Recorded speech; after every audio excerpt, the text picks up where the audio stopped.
Buenas tardes a todos. Vamos a ver el día de hoy la capacitación titulada Reacciones adversas a medicamentos tipo E, ejemplos y casos clínicos, que forma parte del Programa Anual de Farmacovigilancia 2024. Veremos como breve introducción que tenemos un grave problema en lo que respecta a la recopilación de la información de seguridad relacionada al uso de medicamentos, y esta es, como se puede ver en la diapositiva, la infranotificación.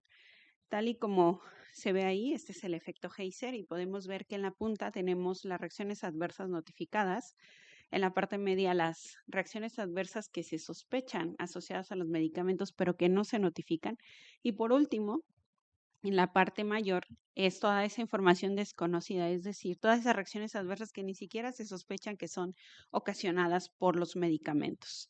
Por eso es importante que nosotros aprendamos a identificar todas las reacciones adversas asociadas a medicamentos y que éstas puedan ser notificadas en tiempo y forma. La finalidad de la insistencia y fomento en la notificación de este tipo de reacciones es que cada vez más podamos nosotros reunir mayor información sobre la seguridad de los medicamentos. Y esto no se logra solo por una persona, sino por la participación de todos.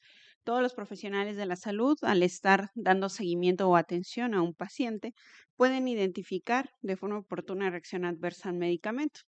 Lo que se necesita ahora es no solo darle la atención médica que requiera en caso de ser necesario, sino que se tiene que hacer la notificación al Centro Institucional de Farmacovigilancia, en este caso en el HRAI, o a la unidad de farmacovigilancia correspondiente en su institución, de tal modo que el reunir una base de datos sólida con todas las reacciones adversas o eventos adversos asociados al uso de los medicamentos en la institución nos ayuda a poder tomar mejores decisiones de forma institucional a nivel local.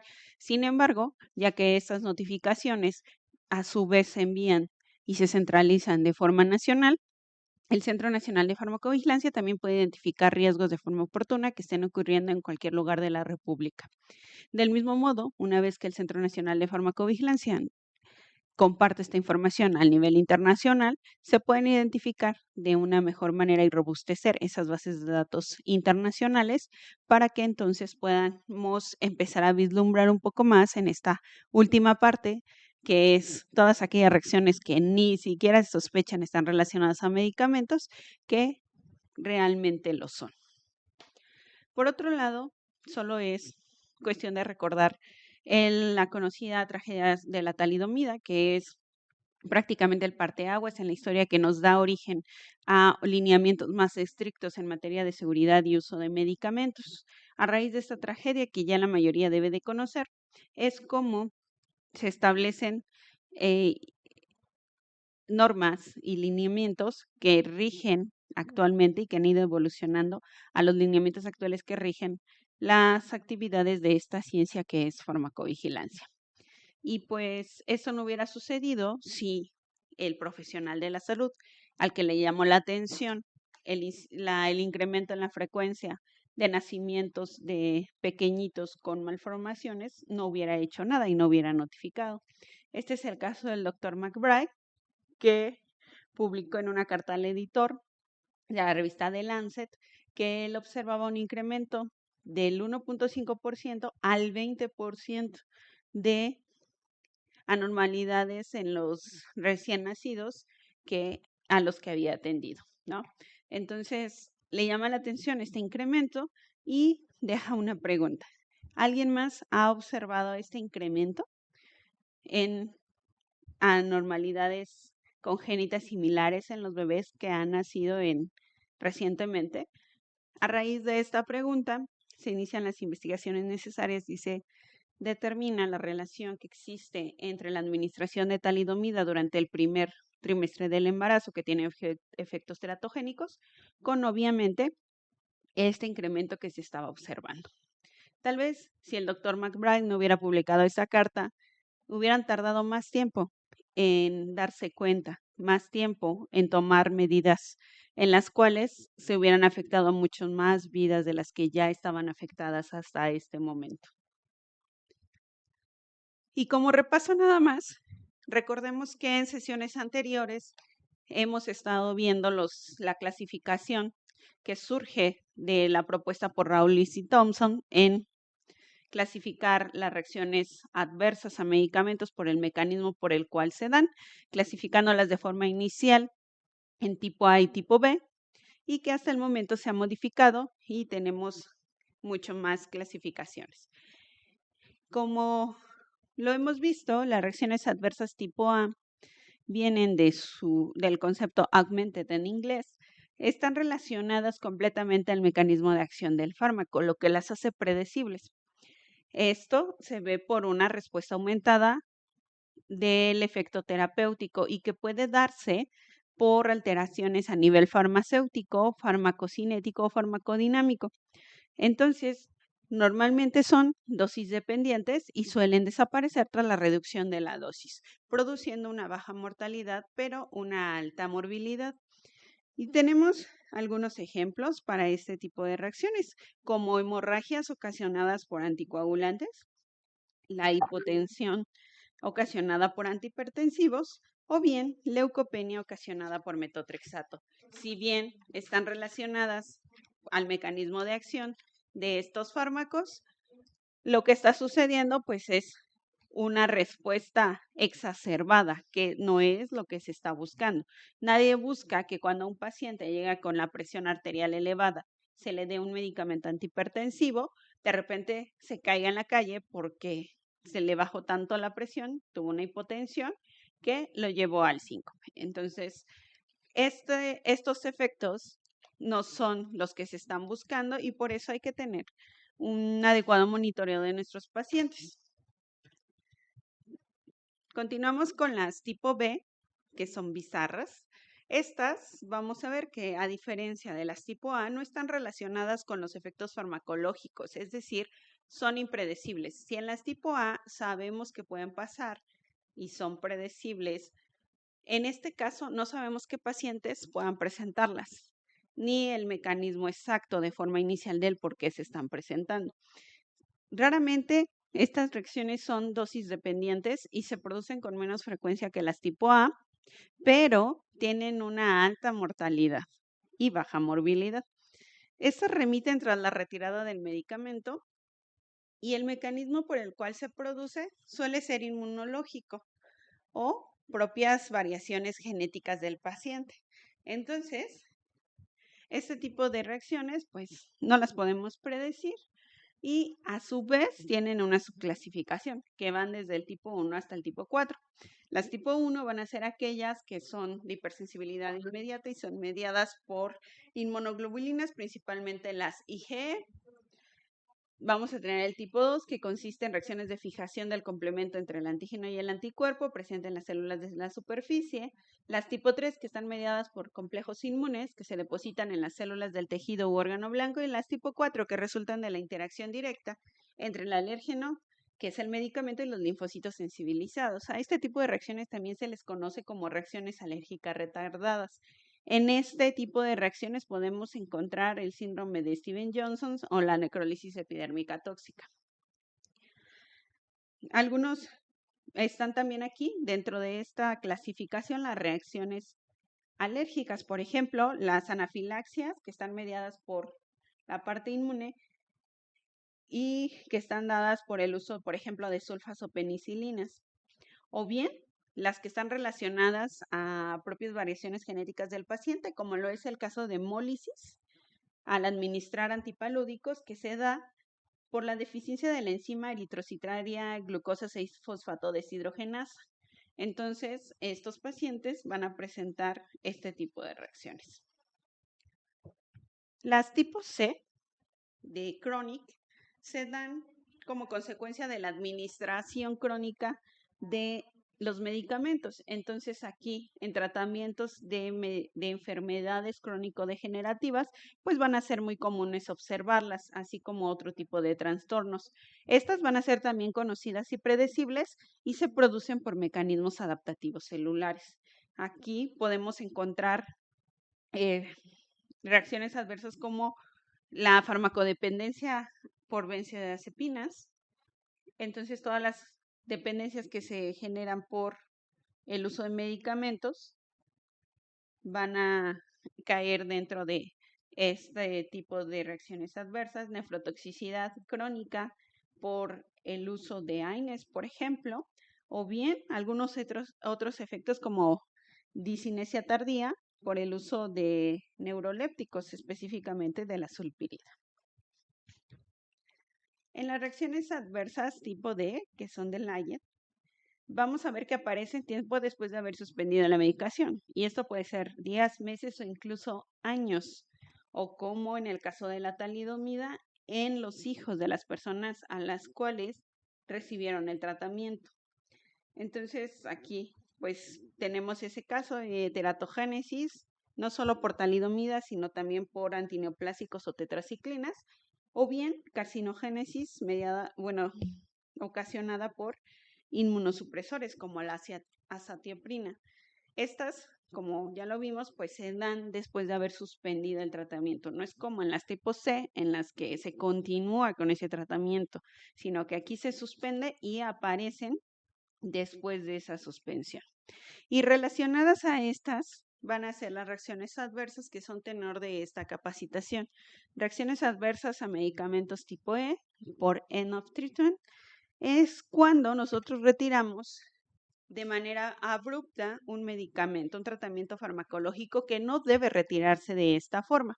Entonces van a ser todas aquellas manifestaciones clínicas o alteraciones en estudios de laboratorio no deseadas que aparecen tras la supresión brusca de medicamentos. ¿Y qué es lo que nos llevaría entonces a la supresión brusca de estos medicamentos? Pues bueno, hay diferentes razones. Dentro de algunas de ellas está el desarrollo de reacciones adversas intolerables, bien un fallo terapéutico o falta de efectividad, que el paciente tenga ya la patología resuelta y no requiera el tratamiento, o bien que el paciente no tiene la información necesaria, es decir, el paciente o su cuidador no saben que el medicamento que está tomando tiene que suspenderse de forma lenta, de forma desescalada, hacer una deprescripción de estos medicamentos y no retirarlos de forma abrupta. Esto nos va a llevar a que se aparezcan muchos problemas. Y entonces todos estos problemas, todas estas reacciones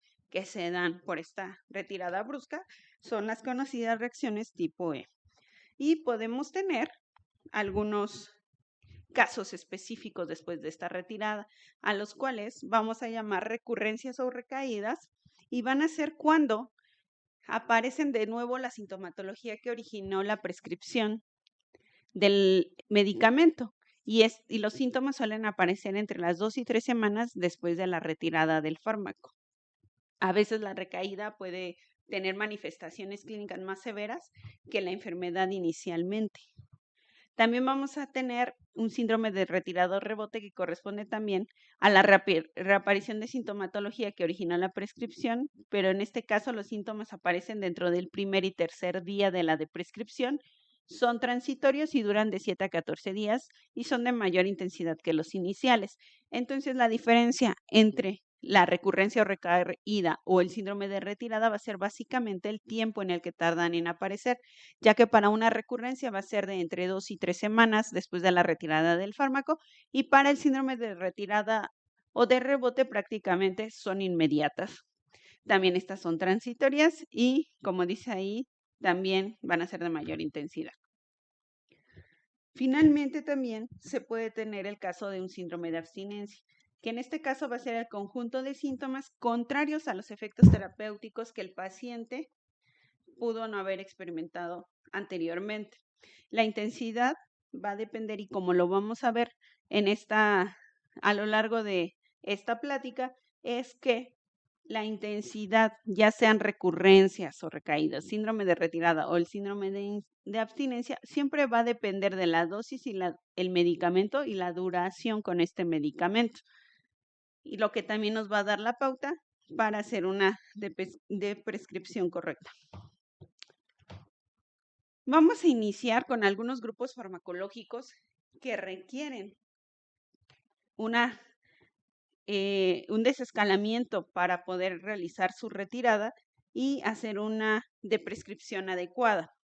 Iniciamos con los inhibidores de la bomba de protones y antagonistas de los receptores histamínicos. Si nosotros retiramos de forma brusca estos fármacos, sobre todo en pacientes que llevan de 4 a 8 semanas o más en tratamiento con ellos, vamos a ver reflejado una hipersecreción ácida de rebote con síntomas de dispepsia, y que en el caso de la dispepsia son de corta duración. Sin embargo, va a tener problemas mayores, inclusive a los que tenía de forma inicial a iniciar el tratamiento. Esto porque, como sabemos, el mecanismo de acción de los inhibidores de bomba de protones es una unión covalente directamente a las bombas de protones, lo que va a hacer que se disminuya la secreción de protones, provocando una elevación del ácido, del pH. Entonces, esa característica de elevación del pH nos da una característica menos ácida en el estómago. Si esta se mantiene por un tiempo prolongado, pues entonces vamos a tener un efecto de rebote una vez a su retirada, ya que de forma general las proteínas que se encuentran en los alimentos son las que estimulan las células G para liberar gastrina en la sangre. La gastrina estimula las células similares a las enterocromatinas, las SL, para que se libere la histamina. Después, la histamina va a estimular las células parietales productoras de ácido. A esto es como lo que se le conoce como el eje gastrina, células similares a la enterocromatina, SL, y la principal vía estimulante de la secreción del ácido gástrico. Entonces, tras la interrupción del inhibidor de bomba de protones, la recuperación de la secreción ácida puede ser, en este caso, exagerada, y la hipergastremia secundaria al tratamiento se asocia a la hipersecreción ácida o el llamado fenómeno de hipersecreción ácida de rebote. Este es el mecanismo por el cual se está observando este efecto de rebote.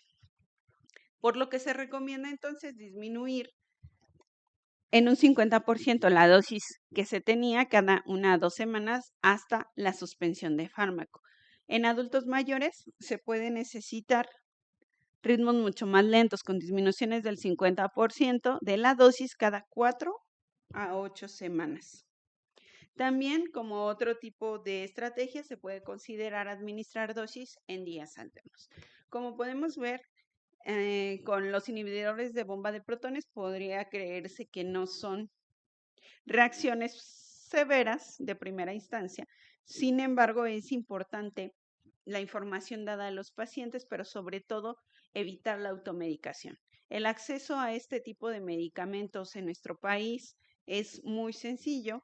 Tenemos mucha información a través de los comerciales y entonces los pacientes creen que están haciendo algo bueno, sin saber que esa, sobre todo automedicación, les puede llevar a problemas peores una vez que ellos dejen de tomar el medicamento. Por eso es importante entonces siempre estar monitoreando a los pacientes y para iniciar este proceso de prescripción, poder, como primer paso, revisar la indicación y decidir si esta es apropiada o no, tanto en dosis como en duración. Evaluar el balance beneficio-riesgo de continuar o no con el tratamiento, tomar en consideración los valores y preferencias del paciente y entonces decidir si se continúa reduciendo solo la dosis o se suspende el tratamiento y así iniciar con la de prescripción y obviamente continuar con el monitoreo. Habrá casos en los que sí se requiera un tratamiento crónico con inhibidores de bomba de protones. En la diapositiva se pueden ver esas patologías y es importante que también el paciente sepa que requiere ese tratamiento prolongado y que no puede suspenderlo. Como veíamos inicialmente, las causas que nos llevan a que se interrumpa el tratamiento, sobre todo que los pacientes decidan interrumpir el tratamiento con cualquier medicamento, es porque no saben cómo manejar las reacciones adversas a los medicamentos. Les da miedo y deciden no tomárselo sin saber que puede ser peor el tomar esa decisión. Por eso es muy importante siempre retroalimentar a los pacientes y darles la información necesaria para que tomen buenas decisiones. Vamos a continuar con el siguiente grupo, que serían los bloqueantes de adrenorreceptores beta y agonistas alfa 2 de acción central. Vamos a ver que con este tipo de medicamentos pueden presentarse reacciones adversas intolerables, como lo sería la bradicardia, el bloqueo auriculoventricular, hipotensión o manifestaciones a nivel del sistema nervioso central, como depresión o trastornos del sueño. Pero también va a haber otros casos donde pueda retirarse el medicamento porque el paciente no lo requiera. Y hay algunos estudios que plantean que en pacientes de edad avanzada que no tengan patologías cardiovasculares establecidas y tengan una hipertensión moderada de entre 140 a 149 la presión sistólica y de 90 a 95 la diastólica, y que se haya controlado bien durante al menos un año sin otros factores de riesgo, se pueda retirar también el tratamiento antihipertensivo. Sea cual sea el motivo por el cual se tenga que retirar este medicamento, se tiene que hacer de acuerdo a las recomendaciones establecidas. De no hacerlo así, lo que podríamos estar presenciando en los pacientes es un síndrome de retirada, el cual se va a caracterizar por aumento de la actividad simpática, una hipertensión de rebote y precipitación de angina o infarto, sobre todo en fármacos de acción corta como lo son el propanolol o la clonidina, y esta reacción puede ser menos común con fármacos de acción larga como el nadolol. Por lo que entonces la pauta o recomendación para la disminución de la dosis gradual es de durante 7 a 10 días con una disminución de dosis a la mitad cada 2 a 3 días. Y dependiendo de la respuesta del paciente o también en personas mayores, puede que la disminución de la dosis tenga que ser un poco más progresiva. Otro grupo que también merece la atención y con el cual hemos observado que de retirarlo de forma abrupta vamos a tener problemas es con los corticosteroides sistémicos. En este caso, lo que nos puede llevar al retiro de un corticosteroide sistémico es llegar al efecto terapéutico deseado, es decir, ya no lo requiere el paciente, no se obtiene ningún beneficio, no lo requiere el paciente. Reacciones adversas importantes como osteoporosis, cataratas, hipertensión, diabetes, glaucoma o síndrome de Cushing. O cuando sí se tendría que retirar de forma brusca es en caso de que aparezca psicosis por esteroides o bien úlcera corneal inducida por virus de la familia Herpes viridae. En estos casos no tendría que seguirse la pauta de suspensión abrupta, se debería nada más tratar la sintomatología de la retirada brusca y buscar otra alternativa farmacológica para estos pacientes. ¿Por qué? Porque si retiramos de forma brusca este tipo de medicamentos, lo que podemos presenciar es una recurrencia de la enfermedad, síndrome de abstinencia o bien insuficiencia suprarrenal, que se ve caracterizada por letargia, anorexia, náuseas, vómitos, dolor abdominal, debilidad, pérdida de peso, mareo, mialgia y artralgia. Por eso es que se recomienda utilizar pautas en las que se disminuya de forma adecuada este tipo de fármacos.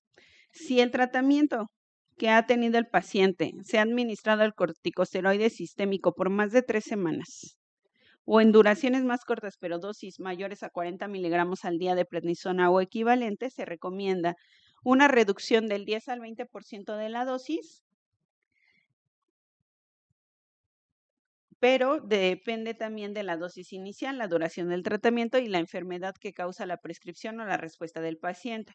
Entonces, aunque tenemos idea o la información médica nos muestra que podemos iniciar bajo estos esquemas, no podemos dejar a los pacientes sin monitoreo.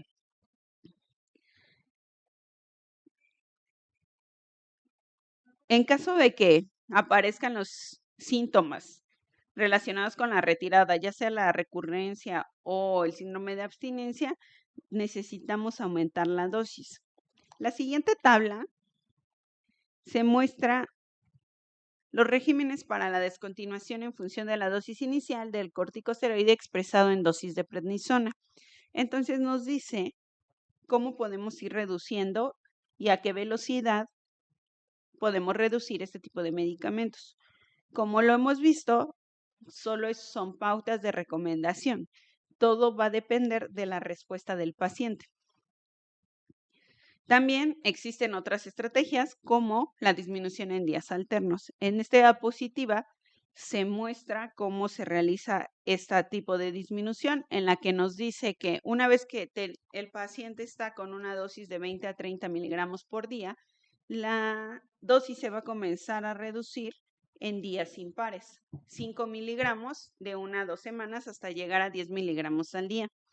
Una vez que se llega a 10 miligramos al día en los días impares, se va a disminuir nuevamente a un ritmo, pero ahora de 2.5 miligramos de 1 a 2 semanas, hasta que se suspenda la dosis de los días impares.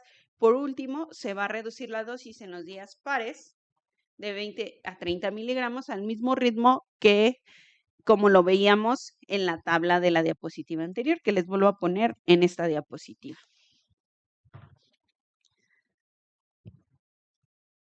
Y pues bueno, lo que estamos viendo hasta este momento es lo que nos lleva a descontinuar este tipo de medicamentos, a concluir con el tratamiento farmacológico, lo que puede pasar si lo retiramos de forma abrupta y las recomendaciones para un adecuado retirado.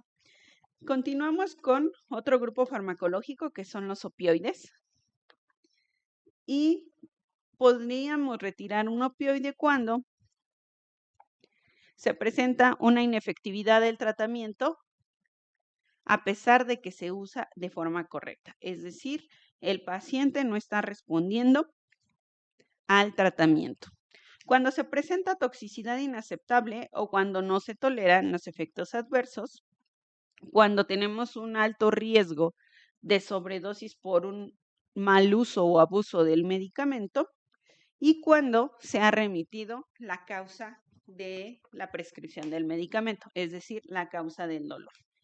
Lo que puede pasar cuando retiramos de forma brusca o abrupta estos medicamentos es un síndrome de abstinencia, que se presenta con manifestaciones clínicas como náuseas, diarrea, dolor muscular, mioclonías, ansiedad o insomnio, entre otras. El tiempo que tardan en aparecer estos síntomas puede estar dentro de las primeras horas o incluso meses de la disminución o suspensión del tratamiento y pueden tener una duración variable. Es decir, como veíamos viendo, el monitoreo es importantísimo, ya que aunque estemos haciendo la reducción de la dosis de acuerdo a las recomendaciones, el paciente no puede que no responda de forma adecuada y que aún así presente este síndrome de abstinencia. Por lo tanto, se recomiendan una reducción de entre el 5 al 10% de la dosis diaria cada 1 a 4 semanas y que puede ser más rápido o más lento dependiendo a la tolerancia del paciente. Más lento en pacientes que no lo toleran y que están presentando sintomatología relacionada a ansiedad, dependencia a los opioides o las comorbilidades cardiorrespiratorias. Y una vez que se llega al tercio de la dosis original, podría ser adecuado utilizar un ritmo más lento de retirada hasta llegar a la mitad de esa dosis. En pacientes que tienen o presentan adicción a oxicodona hidromorfona, se puede recomendar el cambio inicial a morfina. Y una vez que se estabilicen con morfina, se comienza a disminuir la mitad de la dosis equivalente hasta que se pueda retirar de forma gradual la morfina en estos pacientes.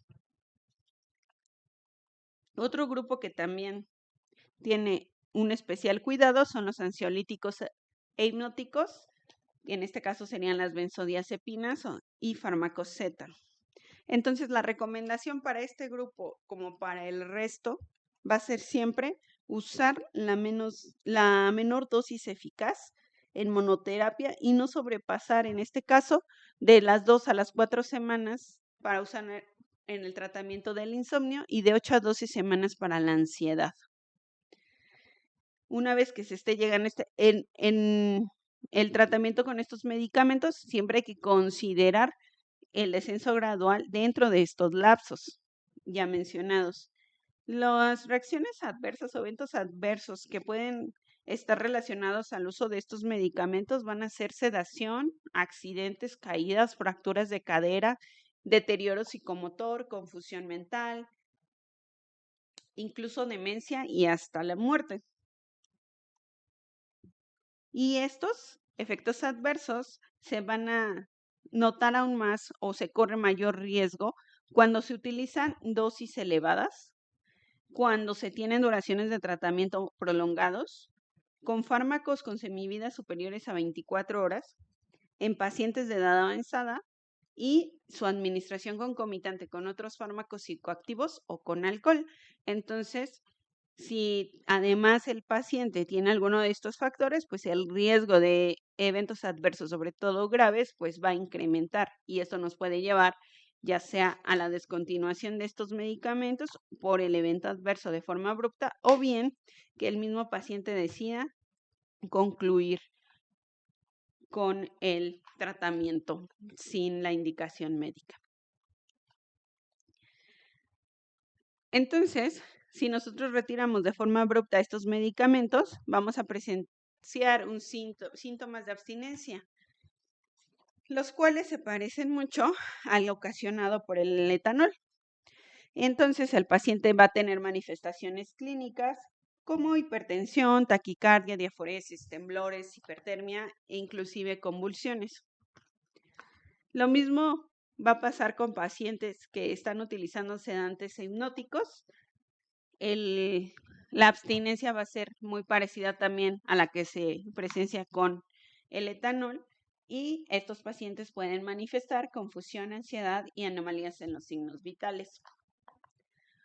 Lo que se tiene que hacer con estos pacientes pues es primero tranquilizarlo, mantenerlo bien, hidratarlo y estabilizar los signos vitales. Una vez que el paciente está estabilizado, la dosis se puede reducir un 10% por día hasta su retiro. Estos síntomas pueden aparecer ya sea por la abstinencia a estos medicamentos, una reducción de su ingesta o bien la administración de antagonistas como el flumazenil en personas que ya son dependientes a benzodiazepinas. La aparición de los síntomas depende de la farmacocineta del medicamento, la duración del uso y el grado de dependencia que ya tenga el paciente, por lo que los síntomas pueden comenzar a los 2 días con lorazepam o en una semana cuando se deja de tomar diazepam, por el tiempo de vida media que tiene cada uno de ellos. E inclusive los síntomas pueden durar hasta 3 semanas, dependiendo de la farmacocinética específica del medicamento. Por lo que se recomienda que el ritmo de descenso de la dosis debe de individualizarse con base a la respuesta y pueden ser necesarias de 4 a 6 semanas hasta más de un año para la retirada completa. En general, se debe de disminuir la dosis de benzodiazepina entre el 10 y el 25% en intervalos aproximadamente de 2 a 3 semanas. Se debe de valorar el cambio de una benzodiazepina de semivida larga, como puede ser el diazepam, a dosis equipotentes, en el caso de que el paciente esté tomando una benzodiazepina de tiempo de vida media corta. Y en el caso de que aparezca en abstinencia dentro del descenso de la dosis, se debe de mantener esa misma dosis semanas más antes de bajar al siguiente escalón. En la siguiente tablita les muestro las características y equivalencia terapéutica entre las diferentes benzodiazepinas para hacer precisamente la valoración de el cambio de una por otra, sobre todo cuando tienen una acción más larga. Continuamos con los antidepresivos. Los principales motivos por los cuales retiraríamos un antidepresivo es porque se obtiene una respuesta inadecuada, aunque se están utilizando dosis óptimas durante el tratamiento correcto. Unas 4 semanas en población general y 6 en ancianos. Si no se está obteniendo respuesta, pues no debería de continuarse con el tratamiento si ya pasamos de 4 semanas. La aparición de efectos adversos graves, reacciones adversas graves como hiponatremia, hipersensibilidad, ideación suicida, síndrome neuroléptico maligno y algunas otras que parecieran no graves, pero al paciente le pueden parecer, como la disfunción sexual. O bien porque tenemos una remisión de la enfermedad o el mismo paciente decide suspender el tratamiento. En pacientes a los cuales se les ha administrado el antidepresivo por periodos superiores a 6 semanas o estén en tratamiento con fármacos de semivida corta, se relaciona más la retirada brusca con síntomas de recurrencia y de retirada, tanto físicos como psíquicos. Y los más frecuentes van a ser los síntomas gripales, insomnio, náusea, mareo, ansiedad, agitación, alteraciones sensoriales y temblor, mismos que podemos recordar con el acrónimo, como les muestro en esta diapositiva, FINISH, por sus siglas en inglés. Entonces, vamos a ver aquí que son los flu-like symptoms, que son los síntomas gripales, que pueden incluir fatiga, somnolencia, cefalea, molestias y sudoración. Insomnio, vigilia con sueños vívidos o pesadillas, náuseas, desequilibrio, imbalance, alteraciones sensoriales, sensory disturbance, y estar hiperalerta, hiperarousal, presentando ansiedad, agitación, sacudidas, irritabilidad, agresividad y manía.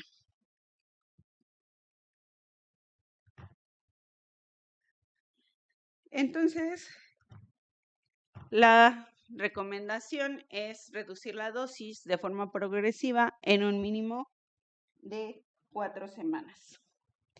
En el caso de la fluoxetina, cuando se utilizan dosis inferiores a 20 miligramos al día, se pueden suspender de forma brusca, sin requerir una disminución de la dosis.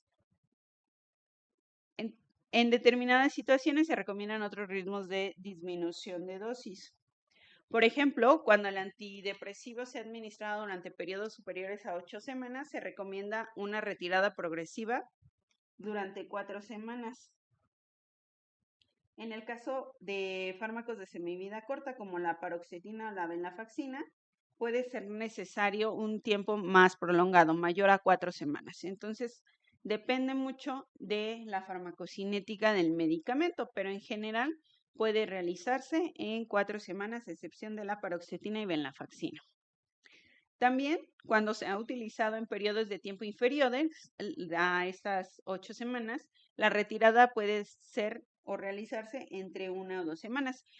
Como les comentaba, en el caso de que se utilice fluoxetina a dosis inferiores a 20 miligramos al día, se suspende de forma brusca y no se ha observado mayor complicación. Sin embargo, cuando hay dosis mayores, esta pauta de retirarla entre 1 y 2 semanas puede ser adecuada para cuando se utiliza la fluoxetina a dosis superiores a 20 miligramos al día. Y en pacientes que han estado en tratamientos por largos periodos, la retirada puede ser mucho más lenta e inclusive llegar hasta los 6 meses. Otra recomendación es la reducción de un 25% de la dosis cada 4 a 6 semanas y en caso de prescripción compleja, valorar sustituir por fluoxetina. Una vez que está estabilizado el paciente, pues ya se procede a retirar el medicamento.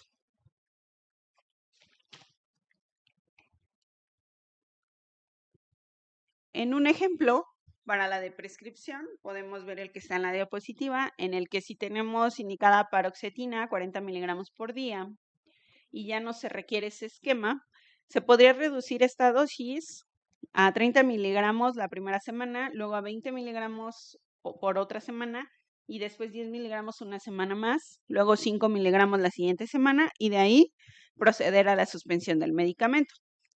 Como en todos los casos, si se desarrollan síntomas intolerables, se debe incrementar la dosis hasta la dosis previa tolerada y reducir más lentamente, por ejemplo, cada 2 a 4 semanas, así hasta llegar a la suspensión del medicamento. Continuamos ahora con los antipsicóticos y podemos ver que los principales motivos para la suspensión de estos medicamentos son una respuesta inadecuada, que esta se tiene que valorar entre las 4 a las 6 semanas de haber establecido la dosis óptima. Ausencia de síntomas psicóticos durante más de 3 meses o bien la presencia de reacciones adversas graves como las que se describen en las diapositivas, en las que puede destacarse los efectos extrapiramidales y anticolinérgicos, prolongación del intervalo QT o bien síndrome neuroléptico maligno y cardiomiopatía, especialmente cuando se utiliza clozapina.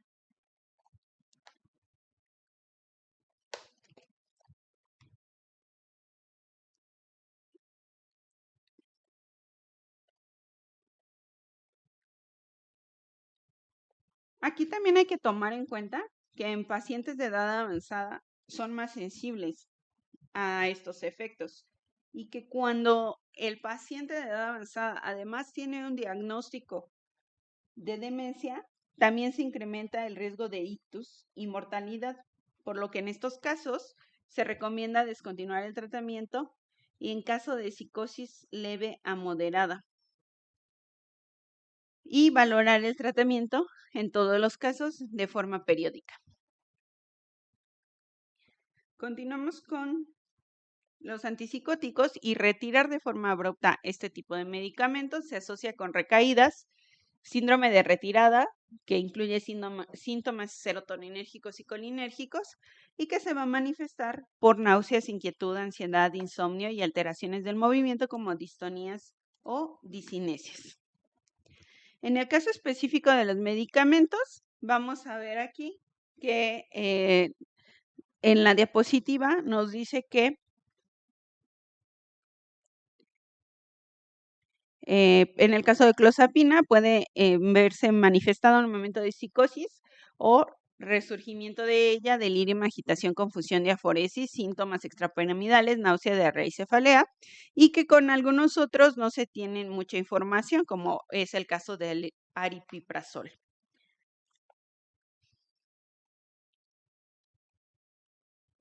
Una estrategia entonces para la reducción gradual de estos es disminuir de un 25 a un 50% la dosis cada 2 semanas y finalizar el tratamiento 2 semanas después de administrar la dosis mínima. Como en todos, en caso de presentarse problemas con la retirada, se recomienda volver a la dosis previa y al mes reducirla a intervalos del 10%. Cuando se utilizan sobre todo dosis altas de este tipo de medicamentos, además hay que estar monitoreando al paciente para controlar posibles efectos, como recaídas, inclusive hasta 2 años después de la suspensión del fármaco. Y aunque si bien estos son los síntomas que se reportan a la retirada, también pueden darse cuando se hace un cambio de un antipsicótico a otro. Entonces, como no todos tienen exactamente el mismo mecanismo de acción, si no se hace una buena estrategia para su reducción gradual, también pueden presentarse este tipo de síntomas. Continuamos con los antiparkinsonianos. Y aquí vamos a ver que existen 2 razones principales que nos lleven a la retirada de estos fármacos. Número 1, aparición de efectos adversos intolerables. Y número 2, la pérdida del efecto. En este caso, también se pueden observar las conocidas fluctuaciones motoras y las discinesias asociadas al tratamiento crónico de levodopa, por ejemplo. Ambas que son consecuencias de pérdida del efecto del fármaco y la aparición de complicaciones tardías. Entonces, también podemos verlos reflejados de este modo y entre las reacciones adversas más graves podemos encontrar hipotensión ortostática, alucinaciones, edema periférico y trastornos del control de impulsos asociados, sobre todo con el uso de agonistas dopaminérgicos. La retirada brusca o disminución de la dosis de estos medicamentos, sobre todo hablando de levodopa y de los agonistas dopaminérgicos, pueden provocar síndrome de retirada grave con presencia de síntomas propios, síndrome neuroléptico maligno, que se caracteriza por síntomas motores como rigidez, mioclonía y temblor, alteraciones del estado mental, agitación, confusión, estupor y coma, temperatura elevada, disfunción autonómica, alteraciones de la tensión arterial y taquicardia, así como una elevación de la fosfoquinasa creatina sérica.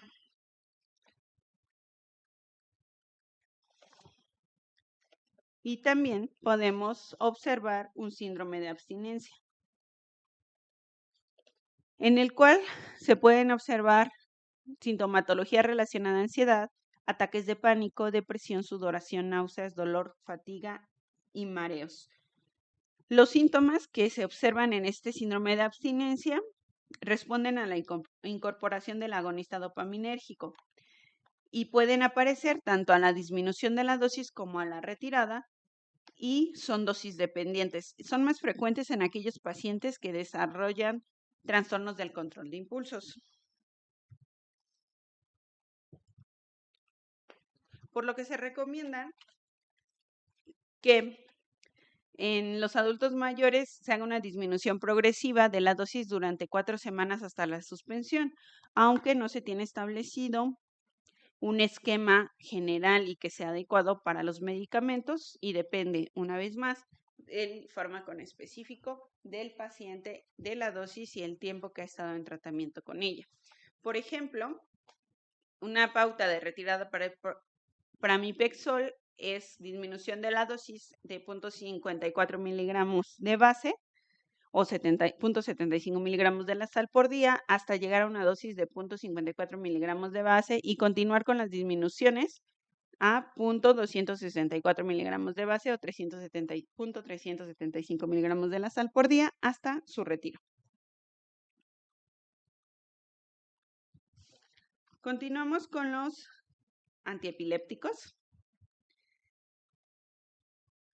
Y aquí podemos ver que se recomienda valorar la suspensión del tratamiento en aquellos pacientes libres de crisis durante al menos 2 años. Y en el caso de que el antiepiléptico se use en este caso para dolor neuropático, lo que nos puede llevar al retiro del tratamiento son la falta de eficacia del tratamiento, que se tiene que valorar de entre la segunda y cuarta semana de su inicio, la aparición de efectos adversos intolerables o bien la resolución del dolor. En pacientes con epilepsia, lo que se espera después de la suspensión abrupta es la recurrencia de la enfermedad, y en pacientes que tenían tratamiento de estos medicamentos para el dolor neuropático, se espera que sean sugestivos a una dependencia física y que se manifiesten con insomnio, dolor de cabeza, náuseas, ansiedad, diarrea, síndrome gripal, depresión, convulsiones, mareos, entre otros.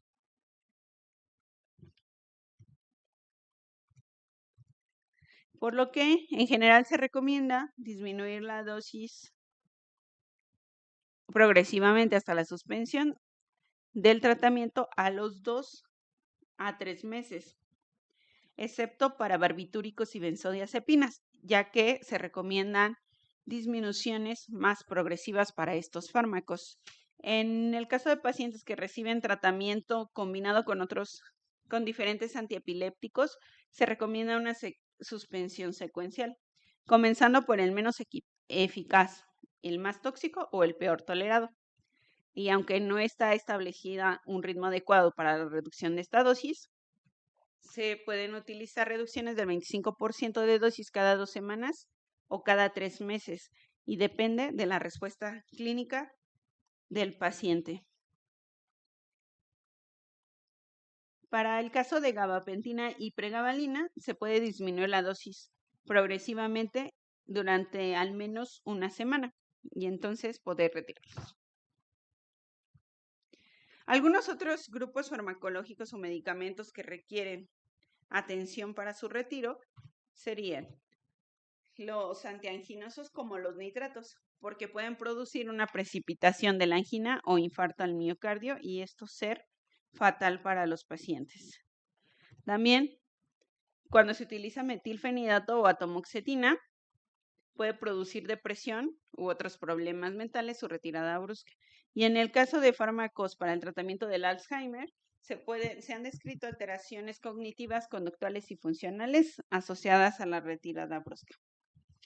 Como podemos ver hasta aquí, el conocer qué grupos de fármacos requieren una retirada paulatina y progresiva nos va a ayudar a hacer una de prescripción adecuada y evitar este tipo de síndromes de retirada del rebote o bien de abstinencia, y que el cuadro clínico de nuestro paciente pues no se complica.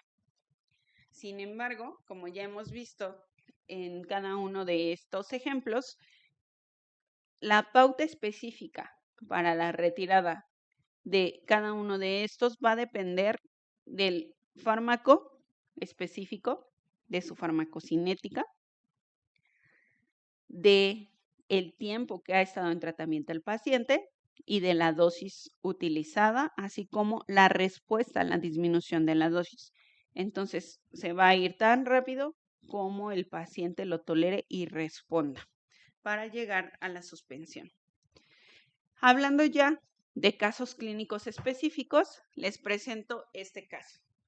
Tenemos una mujer de 97 años de edad con antecedentes de POC, de diabetes complicada y de CIJAD, con neuropatía y de diabetes complicada con neuropatía diabética desde hace 40 años, recibiendo tratamiento con pregabalina, 75 miligramos 2 veces al día desde hace 4 años, que suspendió 4 días previos a su ingreso hospitalario.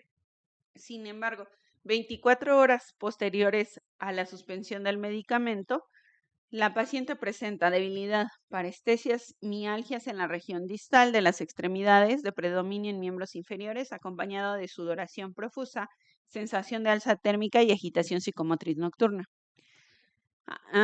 El examen físico presenta hiporreflexia, 3 de 5, fuerza y sensibilidad se mantiene conservada y no era evidente la atrofia muscular. En la analítica destacaba la hiponatremia, 123 mil equivalentes por litro, propia de la patología del base CIJAD, leucocitosis y uroanálisis infeccioso, enzimas musculares dentro de la normalidad. Durante su hospitalización recibió el tratamiento para infección en vías urinarias, sin embargo, al segundo día de su estancia hospitalaria presenta alucinaciones, psicosis y dolor abdominal sin etiología aparente, presentando parestesias y mialgias incrementándose de manera progresiva. Como no se encontró ninguna alteración en la analítica, se sospechó del síndrome de retirada brusca de pregabalina. Se realizó un ataque de cráneo para valorar alteraciones en esplenio del cuerpo calloso, pero no se encontraron cambios. Se decidió administrar 25 miligramos diarios de pregabalina y la sintomatología remitió en una semana, observándose que los síntomas agudos desaparecieron a las 48 horas de reincorporar a la pregabalina, mientras que la psicosis varias semanas después. Entonces, de primera instancia,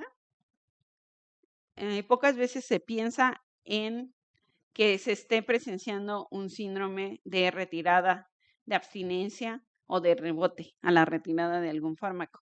Entonces, lo que se hace en la práctica médica pues es atender a la sintomatología, manifestaciones y a la par ir investigando y hacer ese diagnóstico diferencial. En este caso, pues al hacer la historia clínica de la paciente, se sabe que estaba en tratamiento con pregabalina 75 miligramos 2 veces al día durante 4 años y ya la suspendió de forma abrupta. No se documenta el motivo por el cual lo suspende, pero llevándola a este síndrome de retirada de la pregabalina. En nuestro siguiente caso, tenemos un caso relacionado al uso de corticosteroides sistémicos y es una paciente femenina de 54 años con antecedentes de llevar tratamiento de una enfermedad reumatológica durante 1 año con esteroides, que estuvo administrándose por diferentes vías, tanto intramuscular, intravenosa, por infiltrativo y vía oral. Cuando se retira el medicamento comenzó con sensación de cansancio, fatiga muscular, anorexia, pérdida de peso de más de 10 libras y en 15 días y dificultad para caminar. El cuadro se agudiza con hipotensión ortostática hasta que sufre una caída brusca con pérdida de conocimiento. Es trasladada al hospital con cianosis y sin pulsos periféricos y el cuadro no se resuelve completamente instaurando tratamiento farmacológico ni con el uso de fluidos endovenosos y manteniendo una tensión arterial de 90/60 sin regular los otros parámetros vitales. En el examen físico, pues podemos ver aquí la descripción y podemos ver que tiene una frecuencia respiratoria de 20 latidos por minuto, una frecuencia cardíaca de 104 y la TA de 90/60, sin reportarse mayores complicaciones. Se realizan también exámenes complementarios con esos resultados y también se realiza ataque de cráneo sin contraste paramagnético, no definiéndose alteraciones de señales. Por lo que se reevalúa y se decide poner tratamiento con esteroides, a lo cual ella mejora paulatinamente. Es dada de alta para seguimiento por consulta por impresión diagnóstica de síndrome de deprivación glucocorticoide. Entonces, como podemos ver aquí, aunque puede parecer que una vez que ya se muestra el caso es obvio que está presentando síntomas de retirada, cuando un paciente llega con manifestaciones clínicas a urgencias, pues no siempre la primera opción de diagnóstico es esa retirada hasta que no se conoce bien la historia clínica del paciente y el resto de exámenes no muestran alguna otra patología. El siguiente caso está relacionado a antidepresivos y tenemos a un paciente de 33 años en tratamiento por trastorno de pánico con escitalopram 10 miligramos por día que mantuvo por 18 meses con buena respuesta y eficacia. Como remite el cuadro psicopatológico y finaliza el tiempo indicado de tratamiento, se decide su descontinuación. Al disminuir la dosis de citalopram a 5 miligramos por día para luego suspenderla, la paciente comienza a manifestar inquietud, intensa ansiedad anticipatoria, estado de alerta e insomnio y síntomas que no había tenido ni al comenzar el tratamiento. En la evaluación, esto se interpretó como un síndrome de descontinuación del medicamento, que es el escitalopram, y se aumenta la dosis nuevamente a 10 miligramos por día y los síntomas remitieron con rapidez. Luego de 3 meses se comenzó un descenso más gradual a 7.5 miligramos por día por un mes, después a 5 por día en otro mes, luego 2.5 por día otro mes y finalmente se llegó a la suspensión. De esta manera, titulando la dosis al 50% por mes, la paciente tolera este descenso. Como podemos ver, aunque se trata de hacer de forma adecuada y se disminuye la dosis al 50% de forma inicial, no es tolerado por la paciente, por lo que se tiene que hacer un ajuste y prolongar el tiempo para la suspensión completa del medicamento. Otro caso relacionado también a antidepresivos es un paciente de 55 años en tratamiento por trastorno depresivo mayor, medicado con escitalopram 10 miligramos por día con buena respuesta y remisión sintomática. Pero aquí lo que pasa es que el paciente olvidó tomar el antidepresivo y experimentó sensación de hormigueo facial y cefalea. Si bien en este caso fue moderado, no tuvo mayor problema, luego de que vuelve a retomar la dosis y toma su medicamento, el paciente ya no presenta esta sintomatología, desaparece. Y el paciente se dio cuenta de la importancia de tener una adecuada adherencia farmacoterapéutica y no volver a olvidar su dosis de medicamento. Entonces, a este también, a estas manifestaciones que presenta el paciente también se interpretaron como un síndrome de descontinuación del inhibidor de la recaptación de serotonina, en este caso el escitalopram, y el paciente pues no tuvo mayor problema en su tratamiento.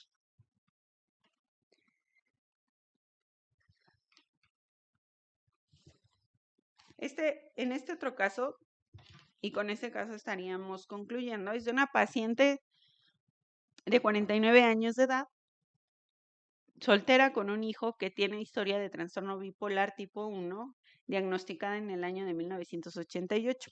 Ella debutó con un episodio depresivo mayor que requirió hospitalización. Posteriormente estuvo asintomática por largo tiempo con tratamiento antidepresivo hasta que hizo un nuevo episodio. Pero este nuevo episodio con características maniformes, que también requirió hospitalización, es decir, caracterizado por alteraciones generalizadas y sostenidas y empeoramiento con el uso de fármacos antidepresivos, por lo que requirió la hospitalización de la paciente. Se estabilizó con litio y olanzapina con una buena respuesta clínica. Años después de la suspensión del tratamiento, presenta un nuevo episodio maníaco que no requirió hospitalización y que respondió rápidamente a la reinstauración del tratamiento. Su historia actual inició hace aproximadamente 3 meses, momento en que al reinicio de síntomas maniformes se decide cambiar olanzapina por quetiapina. Este cambio se realizó de forma abrupta, sin disminución gradual de la olanzapina. A los días de realizarse este cambio comenzó a presentar temblor grueso de manos, simétrico de tipo intencional y en menor grado de reposo. Se inició tratamiento sintomático sin remisión de la sintomatología, por lo que se decidió su ingreso hospitalario. Se ingresó con el diagnóstico de trastorno bipolar en fase depresiva y síndrome parkinsoniano en estudio. Inicialmente se indicó la suspensión de antipsicóticos y solo se dejó con litio en dosis de 900 miligramos por día, clonazepam 2 miligramos, media tableta en la mañana, media tableta a mediodía y una completa en la noche, y propanolol 40 miligramos, de 40 miligramos la mitad, 3 veces al día con mala evolución. Se retiró el litio por sospecha de cuadro parkinsoniano asociado al litio sin cambios ni mejoría clínica. Habiendo alcanzado ya una dosis de 200 miligramos de la motrigina, clonazepam de 4 miligramos por día y propanolol de 60 miligramos por día y triexilfenidilo de 6 miligramos por día, y no obtenerse respuesta satisfactoria, sino que se observaba un aumento de la sintomatología depresiva y paranoidea, se decidió reiniciar litio en dosis crecientes, agregándose también olanzapina en dosis de 5 miligramos por noche. A los días de uso de este nuevo esquema, la paciente comienza con disminución del temblor, que fue disminuyendo de forma gradual hasta que los síntomas fueron escasos a los 15 días de uso. Lo que se puede observar aquí, como hemos visto, es que si bien este tipo de manifestaciones pueden darse por la retirada abrupta, la disminución de la dosis o el cambio de un fármaco del mismo grupo por otro, esperando que no hubiera este problema. Sin embargo, podemos ver que también se da, por lo cual hay que tener mucho cuidado cuando se hace el cambio de un fármaco por otro y hacer la de prescripción de forma adecuada. Como se hipotetizó la presencia de una hipersensibilidad a nivel de receptores dopaminérgicos luego de la suspensión brusca de la olanzapina, dando esto una explicación a las discinesias tardías, donde los pacientes presentan una supersensibilidad de receptores dopaminérgicos con un cuadro clínico que tiende a disminuir con el reinicio del antipsicótico, particularmente con el uso de clozapina, que sin embargo se presentó en este caso con olanzapina. Con esto estamos concluyendo este tipo de reacciones tipo E, en las cuales, como conclusión, debemos de tener cuidado al momento de el monitoreo, la suspensión y el cambio del tratamiento. Y sobre todo, como lo mencionaba inicialmente, dar la información necesaria a los pacientes para que no decidan concluir de forma abrupta este tipo de tratamientos sin previa información a su médico, derivado de reacciones adversas que ellos no pueden controlar o que les da miedo seguir presentando. Esto sería todo de mi parte y agradezco a todos por su atención.